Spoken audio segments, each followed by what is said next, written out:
You are listening to DJ Boy.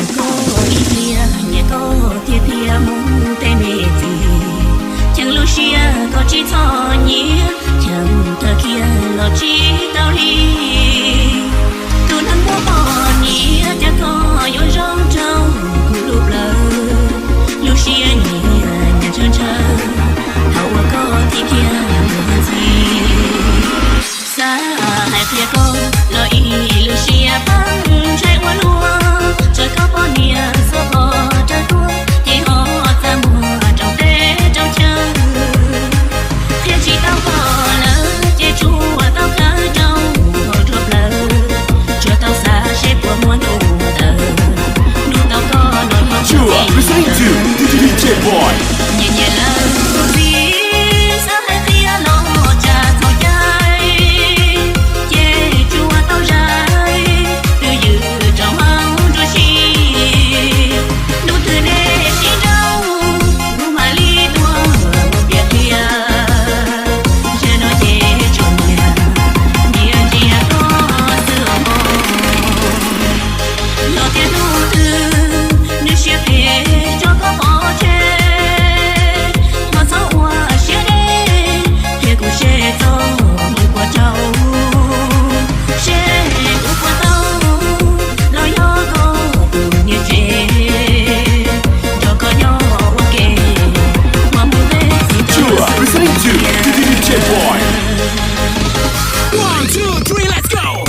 shouldn't love you, but I want to.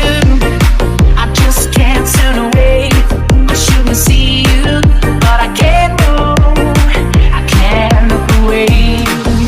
And I don't know how to be fine when I'm not. 'Cause I don't know how to make the feeling stop. Just so you know, this feeling's taking control of me, and I can't help it. I won't sit around, I can't let them win now. Thought you should know I've tried my best to let go of you, but I don't want to.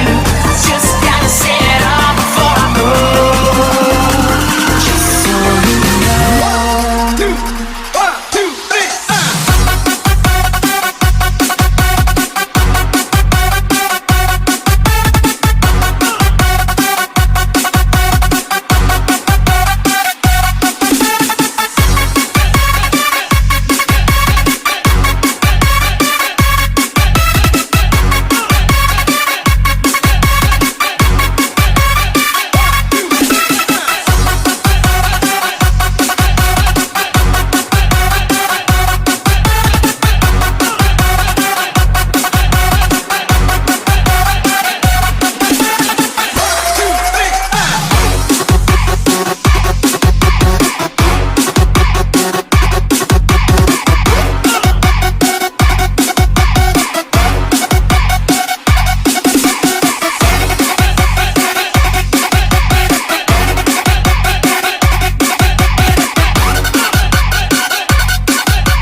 Listening to DJ Boy.